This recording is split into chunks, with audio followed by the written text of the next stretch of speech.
Hi guys. Okay, so full disclosure. So I did a video yesterday talking about what are you waiting for? This person doesn't love you anymore and you're pretty much, doing a dance and zipping around and catering and catering and catering, hoping this person falls back in love with you, and that doesn't work. When they've detached, that doesn't work. Okay. So what did I do? And I'm going to be totally brutally honest with you right now. I did not give this a lot of thought today because I wanted to be as authentic as humanly possible with you without giving you a,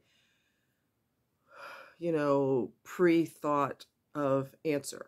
Okay. So when I found myself thinking about this today, I quickly thought about something else.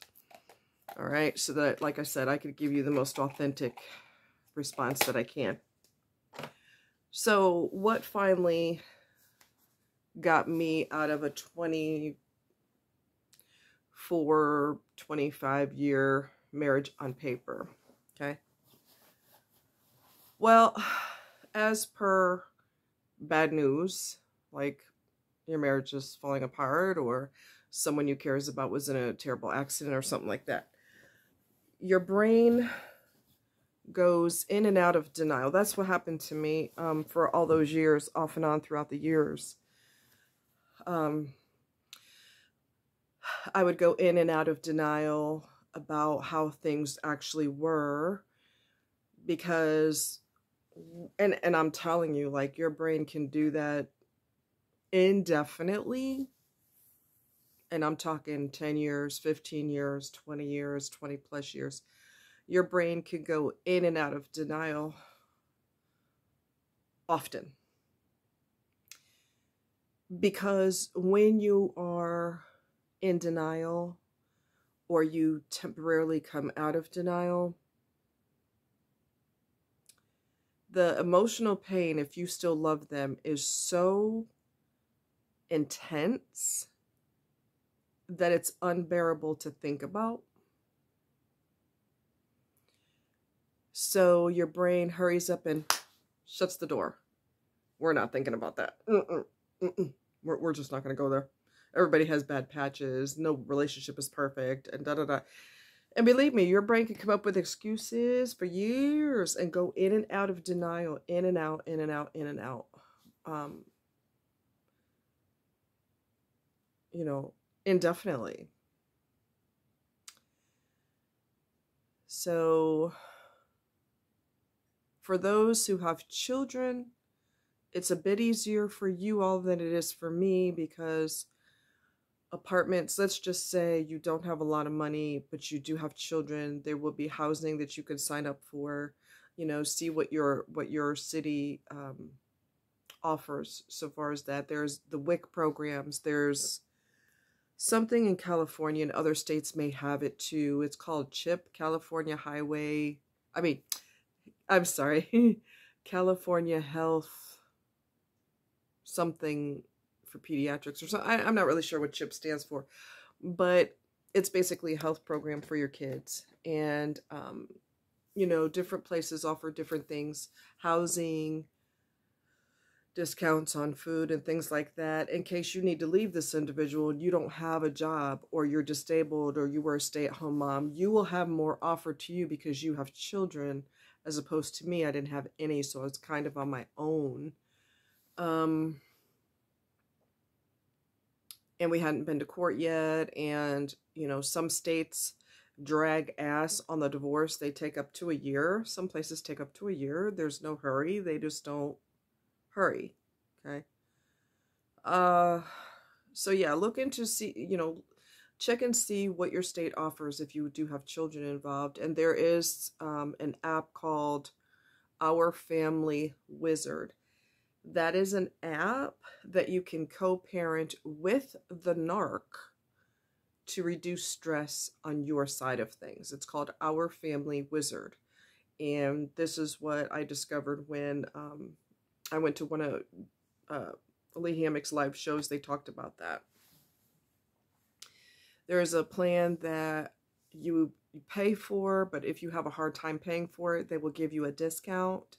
And it's called Our Family Wizard, um, which is really nice, you know, for those who have to co-parent with a narcissist. And like I said, I'll try to remember to put it in the description. But yeah, I kept going in and out of denial. He was never faithful. I didn't know that, contrary to popular belief that you don't always know when someone's cheating. You just don't. And when someone has been a cheater their entire life, guess what, baby? Guess what, baby? They're good at it. They know how to cover their tracks. They know how to get burner phones. They know how to put codes on their phone or block their lovers if they're in, you know, with their spouse or whatever. I mean, they go do all kind of sneaky ass shit. Okay? So their whole goal is to keep the family intact, but have their cake on the side. And that doesn't matter what gender this person is. I've said that time and time and time again. Okay. But yeah, back to how I dealt with it. I didn't. For year after year after year, your brain just stays in denial. And when it comes out of denial, you're going to go back in. But when you come out of denial, you're still feeling, you feel numb. Like, I really don't care what happens as long as the bills are paid. He could sleep with other people. I really don't care. And I did get to that point. So that's why my situation dragged out indefinitely, because I just didn't want to face reality, because unlike a narc, I actually have the capability to love. I'm not a robot like a narc is. And so when I love, it takes a person a long time to get in my heart. I mean, to really actually be in there. But once you're in, you're in. If you're no longer in there, it's because you pushed yourself out. Okay. But it was rough. It was rough. There was a lot of screaming. There was a lot of hollering. There was a lot of, you know, a person who's over the road truck driver, they have so many opportunities to hoe around. Many places they're spending the night there. Sometimes a load is not ready for a week or two, or a week or several days. That's plenty of time to hook up with other people. I had made up my mind. I will never be with another truck driver again. Is that fair to truck drivers? No, but they can have criminal records. The company, the company doesn't care if they've had criminal backgrounds a lot of times. They can be whores, and they can pretty much do whatever they want to do and get away with it. And then by the time they see you, all evidence of them hoeing around is gone. You know, there's no female scent of perfume in the truck. You know, there's no hairs in the truck that's obviously not yours. You know what I'm saying? Like, they could just clean up all the evidence or whatever the case is. And if they go in a hotel, well, then there's no evidence anyway that you're going to see. So, I don't know. Lots of fighting, lots of arguing, lots of fighting. And then because there was so much discord, I got to the point where he would come home periodically, and he would always be there for the holidays. And then over an X amount of period of time, I don't really know the time frame, he stopped coming around for the holidays. And I want you to listen to the bullshit that comes out of narcissists' mouth, because when they're lying, a lot of times they say stupid, nonsensical things that defy logic on every level there is, okay? So he got to the point where he wanted to spend, I think he wanted to spend more time with his sweetheart in St. Louis. I didn't know it. His sister told me. He'd been banging her for as long as he's been married to me, if not longer. So I was married, but I was the side chick. Remember I told you that you could be the side person? Dude or a lady, you could be the side chick, even though you're married to them. He started looking for reasons to not come to see me. I hate Missouri. I hate Missouri. I hate Missouri. I hate Missouri. I said, I used to travel on the road with him, and I've been to places that are so depressing that if I lived there, I can't. I don't know. I could see people who do live there having chronic depression because it's so. There's like one light for the whole town. Everything has dirt. There's no grass. It's dreary. It's just. I think it was parts of New Mexico. Don't quote me on that, but it was depressing as hell. That I could see you bitching about. Missouri, on the other hand, has different cities that offer different things. So how can you paint the entire state that doesn't have that dreariness? How can you paint an entire state? So it defied logic. It defied reason. I hate Missouri. I hate Missouri. And I finally got tired of hearing that bullshit. And I said, you don't have to bring your ass back here.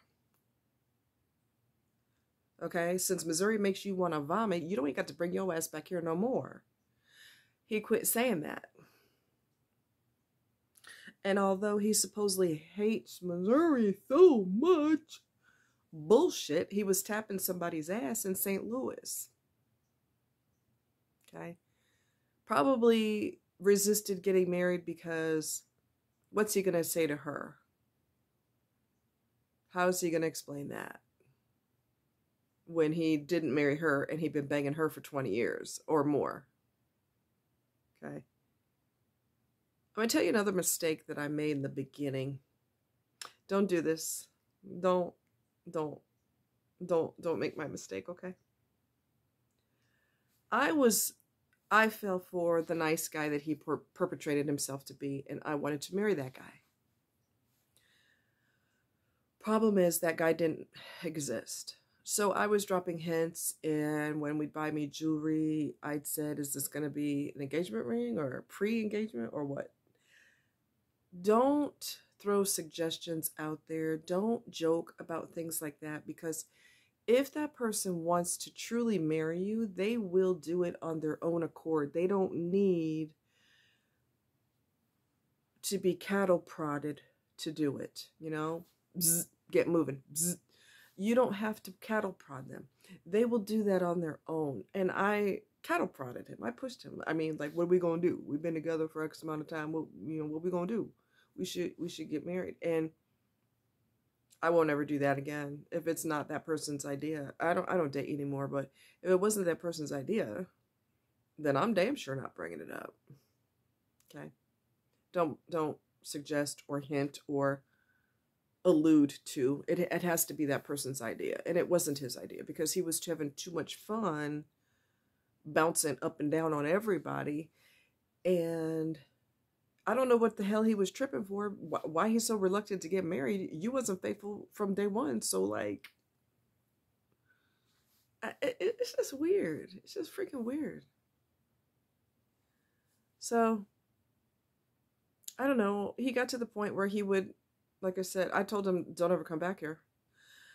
And he shut up about how terrible Missouri is. How terrible Missouri is. Let me go run over to my mistress's house. Anyway, move right along. And he stopped coming in for the holidays. And I started, coming out of denial again and staying out of denial for longer periods. So I'm seeing reality in longer stretches now. Okay. My brain's not going, no. My brain is opening the door to the reality of this is not working. Okay. I had a lot of fits about it over the years. I would be highly stressed about it. And he would be completely unfazed. Unfazed. I remember going to bed crying, really upset. And he just laid next to me and watched TV and didn't comfort me whatsoever. Hello, narcissism. Anyway. And then, eventually I decided this just isn't working out. I'm sure I went back in denial again or a couple times. But then, like I said, I'm getting to the point of acceptance when I reached the point of, he don't have to come back anymore. I don't care as long as the bills are paid. I'm pretty sure I know he manipulated me for money. Kept money from me. I'm not stupid. Um, when companies prefer to move their employees, they do it in the summer. In the summertime, drivers are hopping like toads. You're busy, busy, busy, busy, busy. There was, I don't know, there were times where it was in the dead of summer and he said he was sitting for 2 weeks. No, the fuck he wasn't. No, he wasn't. No, he wasn't. He was humping for 2 weeks, except it wasn't me. Okay. His daughter also told me that he has a kid in California that he doesn't know that I know about.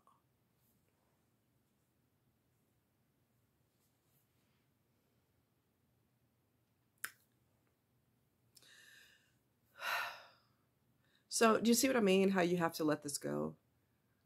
It's so poisonous. It's so toxic. And I wanted to, like I said, when I finally got an attorney and I finally, there were some fees that the lawyer made him pay for. Okay.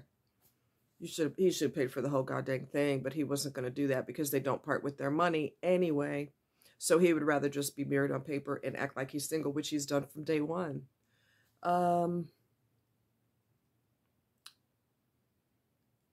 After a year, I thought I was never going to be single, and I was jealous of people who were single because they had freedom. They didn't have to deal with this bullshit. I was like, am I ever going to be single? Oh, I want to be single so bad. So you think, a lot of people think that marriage is the answer. Once you get married, your life it opens up like a flower and all these beautiful things happen to you. No, they don't. No, the fuck they don't. No, they don't. Only if your partner is a decent partner. That doesn't happen spontaneously just because you got married. That ring don't mean a hill of beans to a narcissist. Your vows and your horse-drawn carriage that you approached the wedding with or left to go on your honeymoon with, all that shit, that ain't nothing but pomp and circumstance to a narcissist. Your vows mean nothing. You mean nothing. What you can offer is the only value that you have in a narcissist's eyes. Whether it's money, a house, a baby, whatever. Okay? They don't value marriage. They never will. So they're dead inside. So, not when it comes to them, only when it comes to other people that they're, not using, which they're using like everybody that they can. They're leeches. They're leeches. So anyway, when I finally got divorced, and it took a year, he didn't show up for court. So naturally things went in my favor. Don't be surprised if you are if you go for maintenance or you go for child support and you don't get a goddamn dime. Don't be surprised, because you're dealing with the narc and the courts are trying to separate them from their money. And that is the last thing that they want to be separated from. Even when they die, they want to die with two fistful of cash. You're going to hell when you die. You're a piece of shit. So where you're going is, hell doesn't have any malls down there. Okay. Anyway, it took a year and I was thinking, I need to have a divorce party. Congratulations to me getting my life back. Congratulations to me. But it was 24, 25 years. I don't even know how long we were married on paper. It was pure hell. It was pure hell. Even when I went on the road with him, he would deliberately pick fights. We're getting along well. We're seeing beautiful scenery. Nothing compares to being on the road when the sun is coming up or the sun is going down. There's, driving through the Blue Mountains. I think that's what they're called, the Blue Mountains. North Carolina area. Anyway, seeing mountains and seeing animals you don't normally see, and it's just indescribable. But he would deliberately pick fights because that's what they do. They're like a woodpecker. You know how a woodpecker just keeps pecking at the tree? Peck, peck, peck, peck, peck. That's what narcs do. So it's not going to ever, be a completely peaceful traveling on the road, or whatever it is that y'all are what you're doing. It's not going to be peaceful, because they thrive on chaos and confusion. And you're never going to get peace until you get rid of them, like totally get rid of them. And if they don't want to pay you what they're supposed to pay you, then you'll have to file what's called, the courts give like 30 days, depending on the state, okay? The courts will give 30 days for them to comply with the court's order. If they do not comply, you can file a contempt of court, basically telling the court, well, he flipped the bird to what the judge says. So what do we do now? Okay. They probably won't show up for the contempt of court hearing. I mean, they don't give a shit. They just don't. They just don't. Please get your kids into therapy. Please get yourself into therapy, because the mind screw that they do, there's no words for the amount of mental, psychological, financial, and physical damage that they do. The damage to your soul, the damage to your spirit. There's absolutely no words for that. No words. Okay? Please get them into therapy, and get yourself into therapy. All right? You're dancing with the devil. You're dancing with the devil. There's just no way around it. Okay? And I want the best for you. And I want you happy. And that's not a reality when you're dealing with a demon, an entity, a force that is evil. Just evil. And if you decide to break up with this person, or you decide to get a divorce from this person, if their family are toxic members too, and they are trying to convince you to stay with this person, or they have nothing but negativity to say, or they're defending your spouse's horrible behavior, like you're supposed to just deal with it, toughen up and deal with it, then you need to block them on your phone. Because the last thing you need to do, bad enough you had to deal with a partner who's a narc, you don't need to deal with the partner's friends and family who are flying monkeys. And we talked about that before. They always defend the narc. Oh, you guys have kids together. You should work it out. Don't be selfish. Don't think about just you. Don't be selfish. What did you just say to me? Wow. Wow. Block them. Don't even go into verbal war with them. Just block them. You don't have time or energy for that. You ain't got time for that. You got to focus on what your future looks like now. Okay? All right. You guys take care. Much love. And yeah, there you go. Y'all take care.